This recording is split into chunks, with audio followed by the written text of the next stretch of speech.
Hello there, ladies and gentlemen. My name is Gary gzduel here today to play some Psychic Synchro spam. Really liking this deck right now. It's such like a high risk, high reward type of deck. You just go all in and then see what happens.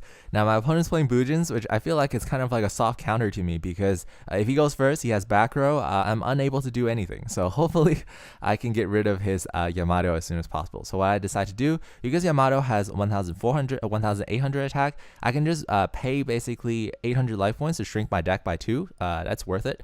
I'm going to summon out Giant Rat after Giant Rat, and then I'm going to use Giant Rat to get my Serene Psychic Witch, because Serene Psychic Witch is a awesome floater. And what I decide to do, because I have emergency teleport, I can go ahead and teleport out my Psychic Jumper, and since he used Hare instead of Turtle, I feel free to just like swap with his Yamato, and then in main phase 2 I can Synchro into HTS. The reason why I did HTS as my Synchro is because I have this card. I have Silent Psychic Wizard.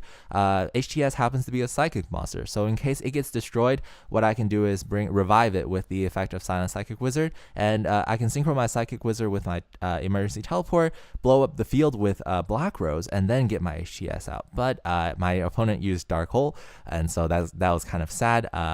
Well, not really. That was good for me because that was sad for him. He basically allowed me to plus so much. My Serene Psychic Witch went to the graveyard. I'm able to bring out my Esper Girl, which is my favorite card of the deck. And then all he could do is use Susanoo. He wanted to go for a turtle because he learned his lesson. He didn't want me to target his monster for no reason.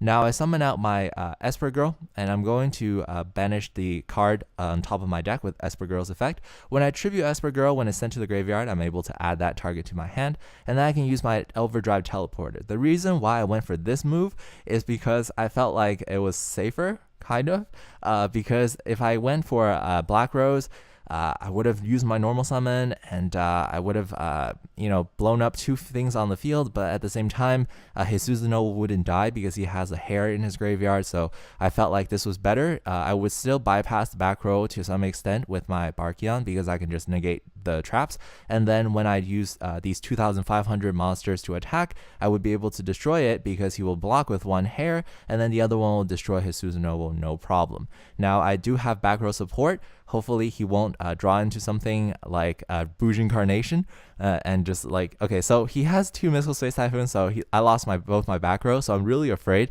that he'll top deck into a Bujin Carnation, use Bujin Carnation's effect to get Susanoo from the extra deck, Susanoo's effect to add Crane, and then just attack over me, deal like damage, and I would lose because I only have 600 life points. But luckily that didn't happen. He drew into Yamato. He's going to send a Hare to the graveyard. The reason why he did that is to hopefully stall for a turn, protect his Yamato. But I'm not going to let that happen. What I'm going to do is I'm going to just summon out my Silent Psychic Wizard, banish HTS, and then I'm going to emergency teleport. Unluckily, I only have 2 copies of Psychic Commander, so I can only use the one in my hand. And now I'm going to bring back my HTS. I'm going to attack with my HTS first, so I can banish his Yamato, but he didn't use the effect of Hare, so I didn't use the effect of HTS, so who cares? And I attack with the rest of my monsters to my calculations. That should be enough to be able to OTK. So I hope you guys enjoyed this duel. This is Gary gzduel signing out.